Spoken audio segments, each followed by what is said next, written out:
Tollywood comedian fish Venkat గుండెకు దగ్గరైన పలు సినిమాల్లో నటించి అందరినీ నవ్వించిన వ్యక్తి. కానీ ఇప్పుడు ఆయన కిడ్నీ సమస్యలతో తీవ్ర స్థితిలో ఉన్నారు. గత 9 నెలలుగా డయాలసిస్ పై జీవిస్తున్న వెంకట్ పరిస్థితి గత కొన్ని రోజులుగా మరింత విషమంగా మారింది. హైదరాబాద్ లోని ఒక ప్రైవేట్ హాస్పిటల్లో వెంటిలేటర్ పై ఉన్నారు. డాక్టర్స్ ప్రకారం కిడ్నీ ట్రాన్స్ప్లాంట్ చేయడం ఒక్కటే ఆయనను బతికించగల మార్గం. దీనికోసం సుమారు 50 లక్షల రూపాయలు ఖర్చవుతుందని చెప్పారు. ఈ పరిస్థితిలో వెంకట్ కుమార్తె స్రవంతి మీడియా ద్వారా ఆర్థిక సహాయం మరియు కిడ్నీ దాత కోసం విన్నవించారు. తన బ్లడ్ గ్రూప్ తండ్రికి సరిపోకపోవడం, వెంకట్ సోదరుడి బ్లడ్ గ్రూప్ సరిపోయినా ఆయన ఆరోగ్య సమస్యల కారణంగా దానం చేయలేకపోవడం వల్ల ఇబ్బంది పడుతున్నారు. ఈ విషయం తెలుసుకున్న ప్రభాస్ వెంటనే తన టీం ద్వారా వెంకట్ కుటుంబాన్ని సంప్రదించి చికిత్స కోసం మొత్తం ఖర్చును తాము భరిస్తామని తెలిపారు. ప్రభాస్ గారి అసిస్టెంట్ కాల్ చేసి మీరు కిడ్నీ డోనర్ కల్పించండి, ఆపరేషన్ ఖర్చును మేము చూసుకుంటాము అని చెప్పారు అని స్రవంతి తెలిపారు. ప్రభాస్ దయ చూపించినందుకు టాలీవుడ్ పరిశ్రమ మరియు అభిమానులు ప్రశంసలు కురిపిస్తున్నారు.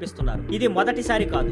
ఇప్పటికే ప్రభాస్ అనేక మంది టెక్నీషియన్స్ కి కూడా సహాయం చేశారు. ప్రస్తుతం వెంకట్ కుటుంబం సరైన డోనర్ కోసం ప్రయత్నిస్తోంది. ఆయన భార్య, కుమార్తె ప్రజలను ముందుకు వచ్చి సహాయం చేయమని కోరుతున్నారు. వెంకట్ త్వరగా కోలుకోవాలని అభిమానులు ఆకాంక్షిస్తున్నారు. పరిశ్రమలో మనసున్న మనిషిగా ప్రభాస్ మరోసారి చూపించారు. Thank you for watching. Please like, share and subscribe.